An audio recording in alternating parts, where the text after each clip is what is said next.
नमस्कार dear student, मैं वर्षित कुमावत और आज हम पढ़ने वाले हैं यहाँ पर एक इम्पोर्टेंट टॉपिक, छोटा सा इम्पोर्टेंट टॉपिक जिसके ऊपर हर बार हमारे सामने क्वेश्चंस आते हैं जो भी बायोलॉजी से रिलेटेड एग्जाम होते हैं, जैसे कि जेईटी, आईसीआर, नीट वगैरह। ठीक है, इनमें मोस्टली जो क्वेश्चन पूछा जाता है वो हमें पूछा जाता है डाइकोट और मोनोकोट। इन दो प्लांट की बात करेंगे हम, डाइकोट और मोनोकोट। यहाँ पर दो प्लांट लेंगे और इनमें जो क्वेश्चन पूछा जाता है मोस्टली वो आता है हमारे पास इन दोनों की एनाटॉमी से। एनाटॉमी का मतलब हमारे पास में होता है इंटरनल स्ट्रक्चर। तो अगर हम यहाँ पे बात करें, हमारे पास दो तरह के प्लांट है, डाइकोट और मोनोकोट। इसमें हमारे पास में डाइकोट हमें देखने को मिलेगा स्टेम और एक रूट। वैसे ही मोनोकोट की बात करेंगे तो मोनोकोट में भी एक स्टेम और एक रूट। यहाँ से जो मोस्टली क्वेश्चन पुटअप होते हैं, ठीक है, वो कुछ क्वेश्चन है जो हम यहाँ पर आज के इस टॉपिक में देखने की कोशिश करेंगे, समझेंगे इस चीज को कि किस तरह से इन क्वेश्चंस को बिना रटे केवल और केवल एक छोटी सी याददाश्त, हम कह सकते हैं छोटा सा हल्का सा अगर हम यहाँ पर अपने दिमाग को काम में लें तो हम इनके आंसर आसानी से कर सकते हैं। जैसे कि अगर हम स्टेम की बात करते हैं कि डाइकोट स्टेम में जो हमारे पास वेस्कुलर बंडल होते हैं वो किस तरह से पाए जाते हैं, तो अगर हम इस तरह से स्टेम की बात करते हैं तो यहाँ पर हम देखते हैं हमारे पास वेस्कुलर बंडल, स्टेम की बात करते हैं तो किस टाइप का होता है, कंजॉइंट टाइप का। डाइकोट स्टेम जो होते हैं वो कंजॉइंट टाइप के हमारे पास में पाए जाते हैं। कंजॉइंट का मतलब जो आपस में जुड़े हुए हो, जिसमें जाइलम हो और फ्लोएम हो, जाइलम हो और फ्लोएम हो, जाइलम हो और फ्लोएम हो। ठीक है, ये हमारे पास में यहाँ पर डाइकोट स्टेम के बारे में डिस्कस हो गया कि स्टेम में किस टाइप के हमारे पास में वेस्कुलर बंडल मिलेंगे, तो हम कहेंगे कंजॉइंट टाइप के मिलेंगे। मतलब साथ में हमेशा तने में वेस्कुलर बंडल साथ में रहेंगे।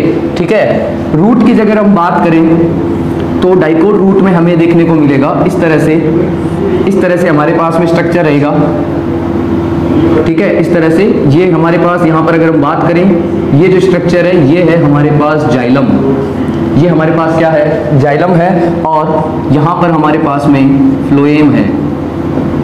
जैसा कि हम जानते हैं कि जो रूट होती है डाइकोट रूट, उस रूट में वेस्कुलर बंडल जो होते हैं वो किस तरह से होते हैं, वो हमारे पास में होते हैं एक जाइलम फिर एक फ्लोएम, फिर एक जाइलम फिर एक फ्लोएम, साथ में नहीं रहते हैं। जाइलम और फ्लोएम रूट में, डाइकोट रूट में साथ में नहीं रहेंगे रूट में। मोनोकोट रूट की बात करेंगे तो मोनोकोट रूट में भी देखो हमें इसी तरह से देखने को मिलेगा। ये इस तरह से हमारे पास ये जो संरचना है, स्ट्रक्चर है, ये हमारे पास में जाइलम है, और अल्टरनेट मैनर पे यहाँ पर इस जगह पे हमें क्या देखने को मिलेगा, फ्लोएम। और स्टेम की बात करेंगे तो स्टेम में फिर से ये वेस्कुलर बंडल हमें कैसे मिलेंगे, वेस्कुलर बंडल हमें अगर हम बात करेंगे यहाँ पर तो वेस्कुलर बंडल भी हमें इस तरह से जुड़े हुए ही मिलेंगे, कंजॉइंट टाइप के ही जाइलम और फ्लोएम देखने को मिलेंगे। तो यहाँ पर सबसे मेन चीज अगर जो हमसे क्वेश्चन पूछा जाता है वो मोस्टली क्वेश्चन पूछा जाता है इस टाइप पर। हमें ये पूछा जाता है नॉर्मल क्वेश्चन कि स्टेम में वेस्कुलर बंडल किस टाइप के होते हैं, तो स्टेम चाहे मोनोकोट हो चाहे डाइकोट हो, हमेशा उनके जो वेस्कुलर बंडल होंगे वो कंजॉइंट होंगे। कंजॉइंट का मतलब साथ में रहेंगे। यहाँ पर हम इसको इस तरह से और याद कर सकते हैं, स्टेम जो होता है वो कहाँ होता है, वो स्टेम जो होता है वो एरी पार्ट है, एरी पार्ट है। ठीक है, एरी पार्ट का मतलब हम कहेंगे कि ये खुला है, जमीन पर है। अगर मान लो कि फॉर एग्जांपल कोई गाय आ गई, जैसे खाना खाना है, तो भाई सबसे पहले स्टेम को खाएगी या रूट को खाएगी। बारिश आ रही है, बारिश आ रही है तो स्टेम पे नुकसान होगा या रूट को ज्यादा नुकसान होगा। हम देखते हैं ज्यादा नुकसान स्टेम को होता है, स्टेम को ज्यादा डर लगता है, इसीलिए क्या होता है, इसमें वेस्कुलर बंडल हमेशा साथ चिपक करके रहेंगे, जाइलम और फ्लोएम चिपक करके रहेंगे। चाहे डाइकोट स्टेम हो चाहे मोनोकोट स्टेम हो, वेस्कुलर बंडल कंजॉइंट टाइप के मिलते हैं।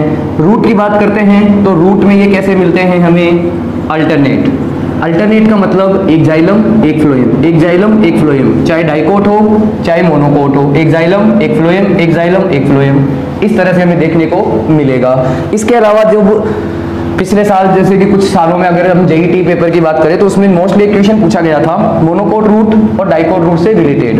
तो देखो यहाँ हम डायग्राम में देख पा रहे हैं, ये जगह हमें पता है, ये जो जगह होती है इसे हम पित्त कहते हैं। तो जैसा कि हम देख पा रहे हैं डाइकोट रूट के अंदर पित्त जो है वो कैसा है, हमारे पास स्मॉल है, थोड़ा सा पित्त जो है वो यहाँ पर बचता है। मोनोकोट रूट की बात करते हैं हम, तो डायग्राम से हमें देखने को मिल रहा है यहाँ पर पित्त जो है वो कैसा होता है, लार्ज होता है, या हम कह सकते हैं डेवलप होता है।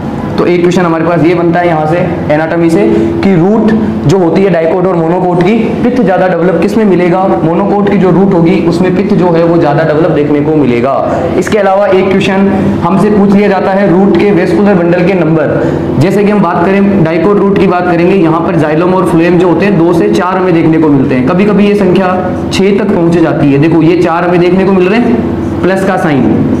डाइकोट रूट में याद रखना है प्लस का साइन, मोनोकोट में याद रखना है सन यानी सूरज, ठीक है। तो देखो यहाँ से 2 से 4 या 2 से 6, यहाँ पर बात करेंगे तो मोर देन, यहाँ पर हमारे पास मोर देन 6 वो हमें यहाँ पर देखने को मिलेगा।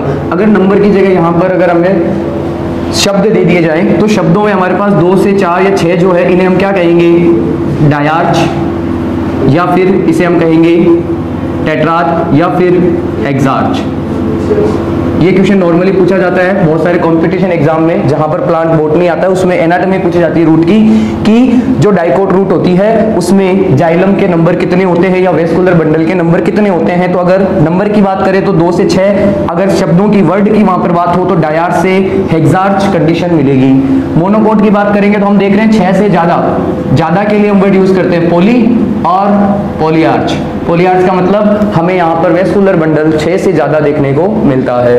इसी के साथ डियर स्टूडेंट अगर हम बात करें, एक टॉपिक और बनता है हमारे पास, यहाँ क्वेश्चन आता है जिसमें बहुत सारे बच्चे अक्सर बहुत ज्यादा कंफ्यूज रहते हैं, एंडार्च और एक आता है एक्सार्च, कि सर ये एंडार्च और एक्सार्च क्या होता है। तो देखो हमें पता है जाइलम 2 टाइप का होता है, जाइलम हमारे पास में 2 टाइप का होता है, जो पहले बनता है प्राइमरी जाइलम, जो बाद में बनता है वो सेकेंडरी जाइलम।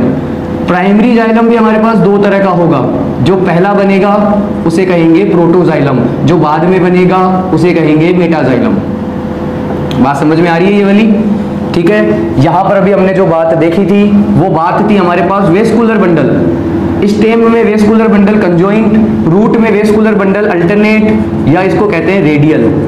लेकिन जब हम केवल जाइलम की बात करेंगे, प्रोटो और मेटा इन दोनों के स्ट्रक्चर की बात करेंगे, तब हमारे पास वर्ड आते हैं एंडार्च और एक्सार्च। इसके लिए यहाँ पर मैं आपको बताऊंगा कि किस तरह से एक्सार्च और एंडार्च हम आसानी से बिल्कुल बिना कंफ्यूज हुए कर सकते हैं। देखो ये होता है स्टेम, स्टेम की बात करते हैं, इस तरह से हमारे पास स्टेम होगा, ये हमारे पास स्टेम है, ये हमारे पास यहाँ पर फ्लोएम, बाहर की तरफ फ्लोएम, अंदर होगा जाइलम।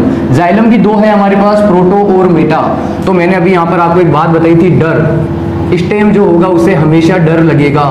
तो स्टेम में जो प्रोटो है, इस प्रोटो को हमें क्या करना है, प्रोटेक्ट करना है। स्टेम में प्रोटो को प्रोटेक्ट करना है, मतलब प्रोटोजाइलम आएगा यहाँ अंदर की तरफ, प्रोटोजाइलम अंदर की तरफ, मेटाजाइलम बाहर की तरफ, मेटाजाइलम बाहर की तरफ, ये पूरा जाइलम है। अगर इसको खोल के करना चाहें, देखो इस तरह से, ये हमारे पास फ्लोएम है, ये जाइलम है। जाइलम भी 2 है, प्रोटो और मेटा।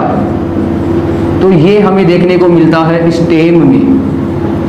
स्टेम में क्या होता है, जो प्रोटोजाइलम होगा वो अंदर की तरफ रहेगा, प्रोटो को प्रोटेक्ट करना है। रूट की बात करते हैं तो रूट में प्रोटोजाइलम कहाँ रहेगा भाई, रूट में प्रोटोजाइलम रहेगा बाहर की तरफ और मेटाजाइलम रहेगा अंदर की तरफ, ठीक है। तो ये हो गई हमारे पास रूट की बात, क्योंकि रूट में हमें प्रोटेक्ट नहीं करना है, स्टेम में हमें प्रोटेक्ट करना है, इसीलिए प्रोटोजाइलम अंदर, रूट में प्रोटोजाइलम रहेगा वो बाहर की तरफ। जहां प्रोटोजाइलम अंदर रहेगा उसके लिए हम एंडार्च वर्ड यूज करेंगे, जहां प्रोटोजाइलम रूट में बाहर रहता है उसके लिए एक्सार्च। तो एंडार्च कंडीशन हमेशा हमें देखने को मिलती है स्टेम में, और बाहर वाली एक्सार्च कंडीशन हमें देखने को मिलती है रूट में। तो डियर स्टूडेंट, ये हमने एनाटॉमी से एक छोटा सा टॉपिक लिया था कि वेस्कुलर जो बंडल होते हैं वो किस तरह से अरेंज होते हैं, और अधिकतर जो बायोलॉजी के एग्जाम होते हैं उनमें हमें यहाँ से क्वेश्चन देखने को मिलते हैं। उम्मीद करते हैं आपको ये समझ में आया होगा। फिर मिलेंगे, धन्यवाद।